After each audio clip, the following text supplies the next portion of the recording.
سلام كما يصنحوا في تواتن كبراتن تخطاتل تدري تي في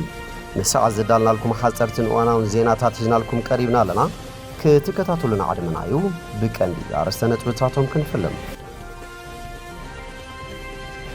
حوحات بوعل بريتوريا زقوم غزياو ممحدار كفرس وسينوم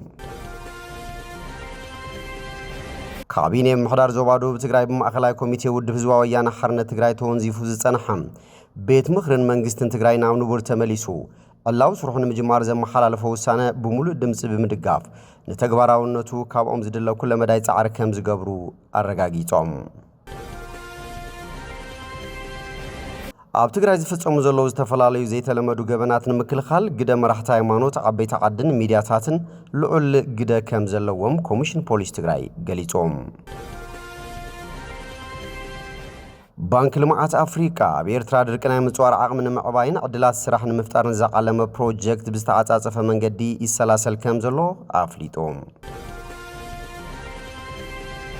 بمتصابو بحر مزابيلون اب ايران زغبر مقساس زعاغتت امريكا بانديرا ايران تنبل بالناي صانت مركب كم زعاغتت بريزيدنت دونالد ترامب افليطلام ناب زرزرو سيرنا لنا مسالتاو زيناتات بينيام حدش سناي مكتتال حوحات بوعل بريتوريا زقوم غزياو ممحدار تግራይ كفرس وسينوم حوحات بمسرت سمع بريتوريا زقوم غزياو ممحدار تግራይ كفرسن بتقدم قينات تግራይ بحزب استمرت ازبولو ممحدار كتكان كم زوسنه افليطوم ማኸላይ ኮሚቴ حوحات ابزقنن خلته مقالታት ابزكايدو سر اخيبا املكيتوم تمالي اماسيو ابزوطو ጋዜጣው መግለጺው እነዚህ ውሳኑ افليط ዘሎም تمغلطي ማኸላይ ኮሚቴ ውድብ حوحات ካብ 7 ተክሳብ 8 ሚያዝያ 2018 ዓመተ ምህረት ኣብ ዘካየደው ስሩ አኺባ አፈጻጽማ ስምምዕ ፕሪቶሪያን ህልው ኩነታትን በዕምቆትን ስፍሓትን በመዝታይ ምንተ ሰላም ተባሂሉ ተወንዚፉ ዝጸንሐ መግለጺ ለዓላው ስልጣንን ወሳንነት ህዝብናን ዝኾነ 2.8 ሚሊዮን ዝመረጾ ቤት ምክር መንግስት ትግራይ ናብ ስሩሑ ክምለስ ወሲኑሎ ይብል እቲ መስከረም 2013 ዓመተ ምህረት ተኻየደ ክልላው መረጻ በምክንያት ኮሮና ቫይረስ መንግስቲ ኢትዮጵያ ሀገራው መረጻ ከናውሕን ዘመሐላለፈው ውሳነ በመንጻግ ዝተኻየደ ኮይኑ ዘይሕጋውን ዘይጸንዕን ኢሉዎ መንባሩ ዝከሪም እዚ ፍጻመነቲ ኣመንጎ ትግራይን ማእኸላይ መንግስቲ ኢትዮጵያ ዝነበረ ምትፍናን ናብ ደማው ኺናት ከምርሕ ጠንቂ ካብ ዝኾኑ ምክንያታት እትቀንድ ሙኻኑውን ዝፍለጥ እዩ ድሕሪው ኣብ ደቡብ አፍሪካ ዝተፈረመ ምቁራጽ ተጻቦታት ውዕል ፕሪቶሪያ ነቲ ወታ ማይታ ሸሓት ዝበልዕ ኲናት ትግራይ ደው ዘበለ ኮይኑ ንዝሓለፉ ኣስታት 4 ዓመታት ግዚያዊ ምሕዳር ትግራይ ክቀውምን ኣብ ትግራይ አንጻራዊ ሰላም ክመጽን ደሪኹ ነይሮም መንግስት ፌደራል ኣብ ዝሓለፈ ሶሙን ሹመት ፕሬዝዳንትነት ጀነራል ታደሰ ወረደ ንሓደ ዓመት ዘናውሖ ኮይኑ ሕወሓት ካብ ትኸይዲ ከም ዝተገለለን ከም ዘይቅበሎን ምግላጹ ዝከር እዩ እትውድብ እቲ ኣብ ትግራይ ዘሎ ግዚያዊ ምሕዳር ዕድመ ስልጣኑ ምንውሑ ካብ ፍሉጦን ተሳትፎን ሕወሓት ወጻእ ዝተገበረ በይናዊ ውሳነ መንግስት ፌደራል ክብል ነጺጉ እዩ እቲ ጉዳይ ናበይ ከምርሕ ይኸውን ብዝብል ስጋኣት ፈጢሩ ዝቐነየ ኮይኖም ጀነራል ታደሰ ወረደ ሕወሓት ስልጣን ከይቅበል አጠንቂቆምዎ መንባሮም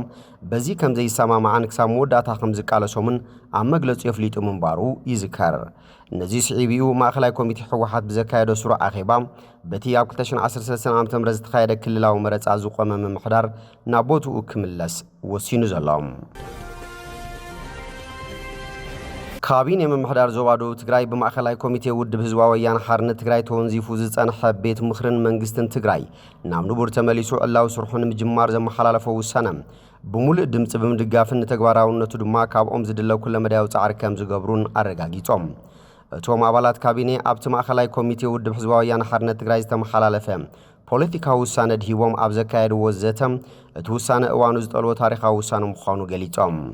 ከመገላለጻቶም አባላት ካቢኔ ምንተ ሰላም ተወንዚፉ ዝጸንሐ መግለጺ ለዓላው ስልጣን ህዝብ ዝኾነ ቤት ምክርን ብዕለ 2.8 ሚሊዮን ህዝብ ዝተመረጸ መንግስትን ናብ ንቡር ክምለስ ምውሳኑ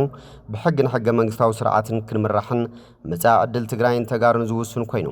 በአውሩ ድማ ኩሎም ዓቕምታት ትግራይ ዘማእኸለ ዝተወደበ ሓይሊ ክንውንን ዓቕሚ ዝፈጥር ኢሎም ምንተ እዚ ድማ ተግባራውነቱ ብዕቱብ ከም ዝሰርሑ ዘረጋገጹ እቶም አባላት ካቢኔ ኣብ ስራሕን ዝጸንሐ ኣብያተ ምክሪ ወረዳታትን ጣብያታትን ዝያዳ ናይ ምጥንኻር ስራሕቲ ጠመተ ተገይሩ ክስራሕ ምዃኑ ድማ ኣፍሊጦም ኣብ ትግራይ ዝፍጸሙ ዘለው ዝተፈላልዩ ዘይተለመዱ ገበናት ንምክልኻል ግደ መራሕቲ ሃይማኖት ዓበይቲ ዓድን ሚድያታትን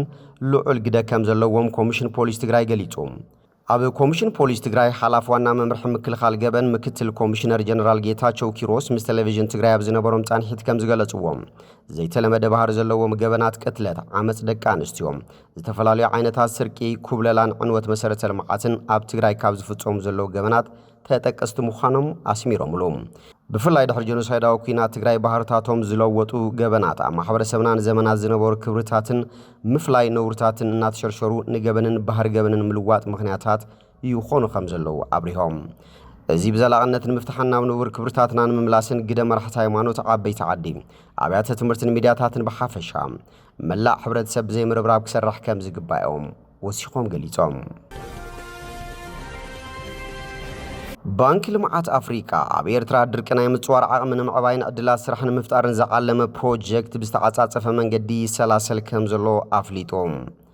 እዚ ፕሮጀክት እዚ ኣካል ናይቲ ባንኪ ልምዓት ኣፍሪካ ኣብ ኤርትራ ንዓመታት ዘካየዶ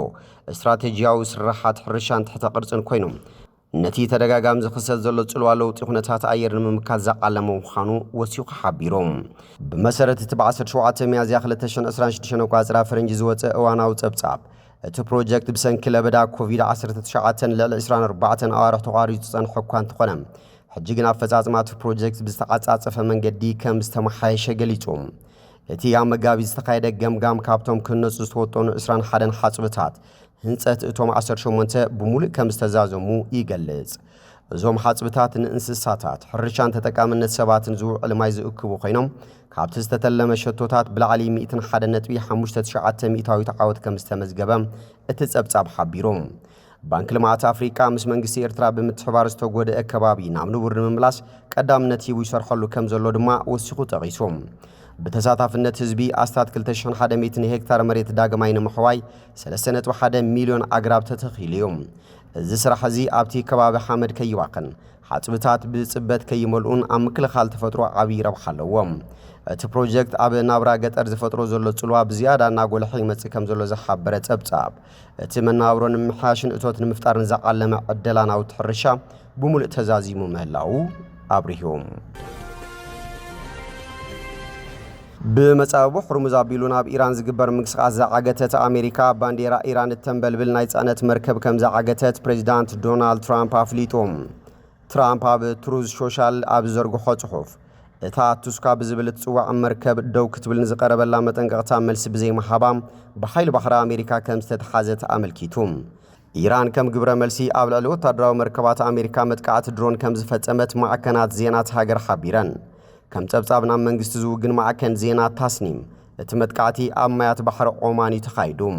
ይኹን እምበር ዛጊት በዝተፈጸመ መጥቃዕቲ ብዛዕባ ዝወረደ ዕንወት ጸብጻብ ኣይቀረበን ላዕለዋይ ወታደራዊ መምርሒ ኢራን ኻታም ኣልኣንቢያ ኣሜሪካ ዝወሰደቶ ስጉምቲ ጥሕሰት ስምምዕ ተኽሲ ዶ ምባል ምዃኑ ብምግላጽ ነዚ ብሓይልታት ባሕሪ ኣሜሪካ ዝተፈጸመ ሽፍትነት ባሕሪ ሕነ ክንፈዲእና ክብል ኣቐዲሙ ኣጠንቂቑ ነይሮም እዚ ዝኸውን ዘሎ ምክትል ፕሬዚዳንት ኣሜሪካ ጄዲ ቫንስ ኣብ ፓኪስታን ኣብ ዝካየድ ካልኣይ ዙር ዝርብ ዝሳተፍ ልኡኽ ከም ዝመርሕ ድሕሪ ምርግጋጽ እዩ ቴሄራን ዛጊት ኣብቲ ዝርብ ከም እትሳተፍ ኣያረጋገጸትን መንግስታዊ ማዕከን ዜና ኢራን ዕግታ መራኸቢ ኣሜሪካ ኣብ ቦትኡ እናሃለወ ሰበስልጣናት ሃገር ኣብቲ ዝርብ ከም ዘይሳተፉ ጸብጺበን ኣለዋ እዚ ከምዚ ኢሉ እንከሎ ኢራን ኣብ መጻበቡ ሕርሙዝ ዘለዋ ቁፅጽር ፈጺማ ሓሊፋ ከም ዘይትህብ ሓደ ላዕለዋይ ፖለቲከኛት ሃገር ንቢቢሲ ሓቢሩ ኣዛዚ እስላማዊ ሓልዋ ሶብራ ኢራን ዝነበረ ኢብራሂም ዓዚዚ ኣብ ቴሄራን ኣብ ዝሃቦ ቃል ዘይምንዛዕ መሰልና ክብል ገሊጹ መራኸብ በቲ መጻበቡን ሓልፋ ምፍቃድ ሓዊሱ መሰል ምትሕልላፍ እትውስን ኢራን ያይሉ እዚ ድማ ብሕጊ ክስነድ ቀሪቡ ከም ዘለውን ገሊጹ ኣብ አንቀጽ 110 ናይቲ ቅዋም ዝተመርኮሰ እማመ ኣብ ባይቶ ነቕርብ ኣለና እዚ ድማ ንኣከባቢ ድሕንነት ባሕርን ሃገራዊ ድሕነትን ዘጠቃልል እዩ ዕጡቓት ሓይልታት ድማ ነቲ ሕጊ ከተግብርዎ እዮም ይብል እቲ ንኮሚቴ ሃገራዊ ድሕነትን ፖሊሲ ወጻእን ዝመርሕ ኣባል ባይቶም እዚ ስትራቴጂካዊ መስመር ማይ ምዕጻው ኣብ መላእ ዓለም እናዓበየ ዝኸይድ ዘሎ ቁጣዊ ጸገማት ከጋድድ ዘሎ ስክፍታታት እናወስኸ ኣብ ዝኸደሉ ዘሎ እዋን እቲ ኩነታት ብሓደ መዓልቲ ዝፍታሕ ናይ ሓፂር ግዜ ቅልውላው ከም ዘይኮነ የነጽረሎም እቲ ኩናት ቴሄራን ነቲ መጻበቦ ከም ሓድሽ መሳርሒ ኣጽዋር ክትርእዮ ዕድል ከም ዝሃባ ዓዚዚ ገሊጹ ሕጂ ቴሄራን ንምሕለፍነት መስመር ካብ ምቁጻር ሓሊፋ ኣብዚ ሕጂ ዝካየድ ዘሎ ዘተ ከም መደራደሪ ጥራይ ዘይኮነስ ንቐጻሊ እውን ከም መሐለው ሚዛን ሓይሊ ክትጥቀመሉ ኢሉ ድሕሪ ኩናት ንኢራን ቀዳምነት ዝወሃቦ መከላኸሊ ምምላስዮም መጻብ ሕርሙዝ ድማ ካብቶም ቀንዲ ስትራቴጂያዊ መሳርሒታት ኢራን ይብል ኣብ ዩኒቨርሲቲ ቴህራን ተመራማሪ ዝኾነ መሐመድ ኢስላሚ ቴህራን ካልኦት ሃገራት ካብቲ ኢራን እተውፅኦ ሓድሽ ማዕቀፍ ብኸመይ ክትቀማ ከም ዝኽእላ ንምዝታይ ድልውቲ እኳ እንተኾነት ቁፅጥር ግን እቲ ቀንዲ ቁም ነገር እዮም እዚ ግን በተናብትን 5 ሰሙናት ዝጸንሐ ኩናት መጥቃዕቲ ዝበጽሐን ገለ ጎረባብቲ ኢራን ድሮ ተነጺጉሎም ዲፕሎማሲያዊ ኣማኻሪ ፕሬዚዳንት ሕቡራት ኢማራት ዓረብ ኣብ ቀረባ እዋን ኣብ ዝገበሮ ቃለ መሕተት ተግባር ተጻባእ ሽፍትነት ክብል እቲ እማመ ይገልጾም ንሱ ኢራን ነዞም ዓለም ለኻውያን ማያት ዘለዋ ቁፅጥር ምግዳፍ እንተኣብያ ንኻልኦት ስትራቴጂያውያን መስመራት ማይ ዓለም ሓደገኛ ቅድመ ኩነት ከም ትኸውን የጠንቅቕ ዓዚዚ እቲ ኣብ መላእ ማእከላይ ምብራቕ ዝርከብ ወታደራዊ ማዓስከራት ኣሜሪካ ብተደጋጋሚ ብሰብ ኣልቦ ነፈርትን ሚሳይላትን ኢራን ዒላማ ዝተገብረ ምዃኑ ብምጥቃስ ንዞባና ንኣሜሪካውያን ዝሸጡ ሸፋቱ ባሕሪኦም ይብል ኣሜሪካ ብዓለም ዝዓበየት ሽፍታ ባሕሪ ምዃና እውን ይገልጽ ኩሉ ግዜ ንዞባና ንምውሓስ ብሓባር ክንሰርሕ ኣለና ኢና ንብል ክብል ዓዚዚ ገሊጾም እዚ ራእዚ ብዝየካታ ኣብዚ ዞባ ካብ ዘለዋ ናይ ቀረባ መሻርክቲ ኢራን ዝኾነት ኦማን ንመብዛሕትአን ሃገራት ወሽመጥ ዓረብ ዝደስከለ ራእይ እዮም እታ ንደቡባዊ ገማግም ባሕሪ ናይቲ መጻወት ትቆጻጸር ኦማን ኣብ መጀመርታ ናይ ዝወርሒ ስሉጥን ውሑስን መተሓላለፊ መራኸቢ ንምርግጋጽ ምስ ቴህራን ኣብ ዘተ ተሳቲፋ ነይራ ኣብ ውሽጢ ወታደራውን ፖለቲካውን መራሕቲ ኢራን እውን ምልክታት ዘይምርድዳእ ተራእዩ ክሳብ ክንደይ ሓያል ምዃኑ ግን ንጹር ኣይኮነን ሚኒስትር ጉዳያት ወጻኢ ኢራን አባስ አራጊቺ በዓረቢ ኣብ ማሕበራዊ መራኸብታት መጻወ ሕርሙዝ ሙሉእ ብሙሉእ ክፉት እዩ ዝብል መግለጺ ኣብ ዝለጠፈሉ እዋን ኣብ ዝተጻሕፉ ነቐፌታታት ተራእዩ ፕሬዚዳንት ኣሜሪካ ዶናልድ ትራምፕ ብቅጽበት ኣብ ማሕበራዊ መራኸብታት ኣብ ዝዘርግሖ ጽሑፍ ታንኪዩ ብዝብል ጽሑፍ መልሲ ሂቡ ኣብ ውሽጢ ደቃይቕ ድማ ምስ ሓልዋ ሱራ ኢራን ዝተኣሳሰራ ማዕከናት ዜና ንኣራጊቺ ነቒፈን መንግስታዊ ማዕከን ዜና መህር እቲ ሚኒስትር ጉዳያት ወጻኢ ትራምፕ ክንየኩንነት ክኸይድ ተዓዋት ናይቲ ኩናት ምዃኑ ክእውጅን ዓወት ከብዕልን ዝበለጸ ዕድል ከም ዝፈጠረሉ ገሊጾም ማዕከን ዜና ታስኒም ድማ ብዛዕባ ዳግማይ ምኽፋት መጻዊ ሕርሙዝ ዘደናግር ዘይንጹርነት ዝፈጠረ ሕማቕን ዘይተማልአን መልእኽቲ ክብል ገሊጽዎም እዚ ከምዚ ኢሉ እንከሎ ምክትል ፕሬዚዳንት ኣሜሪካ ጄዲ ቫንስ ኣብ ፓኪስታን ኣብ ዝካየድ ካልኣይ ዙርያ ዝርብ ዝሳተፍ ልኡኽ ክመርሕ ምዃኑ ተፈሊጡሎም ሰበስልጣን ኢራን ክሳብ ሕጂ በኣፈኛ ባይቶ መሐመድ ባገር ጋሊባፍ እትምራሕ ናይ ገዛእ ርእሶም ጉጅለ ናብ ፓኪስታን ክትከይድ ድያ ኣይትኸይድን ዝብል ኣየነጸሩን ዘለዉ ማዕከናት ዜና ውሽጢ ዓዲ ኣሜሪካ ኣብ ወደባት ኢራን እገዳ ክሳብ ዝገበረት ኢራን ኣብቲ ዘተ ከም ዘይትሳተፍ ይሕብር ኣለዋ ፕሬዚዳንት ትራምፕ ኣብ ዝሓለፈ ሰሙን ምስ ኢራን ዝግበር ስምምዕ ኣብ ቀረባ ከም ዝፍጸም ተስፋ ብዝመልኦ መንገዲ ተዛሪቡ ነይሩ ሎሚ ግን ነቲ ሓይለ ቃል ዘራረብኡ ብምቕጻል ንመደበራት ኤሌክትሪክን ድልድላትን ኢራን ዳግማይ ከም ዘፍርሶም ኣፈራሪሑሎም استراتيجي محدار ترامب نتنسو زدولي سمع نمركاب بناي بحر عزوان توسخ اقداتاتنا بيلو عبلا لإيران زقبر كتاو تغط المقصال زعلما يمثل الزيناي مودعتا مفرح عبزي زيتن تخصدو مبالن تنك أفخونو اللزل اوان نتخونتها زيادات أفاف بمقبار نابزي رقو أهوهو نايمئتاو عدل كبكب بلايوم إيران عبد زيتك تساتف مخانا ويزي مخانا زاقي تاي ترقاقتن سلازي عبس معالتات ديبلوماسك غطلي خليو أي خلي نموسان وسنتي كونين وايت هاوس نتزمت زورزتهم نعمل زواو خينات كلمة متاو كم نيمود داتا دبلوماسيا ومواصو غيرو يغلط اللهم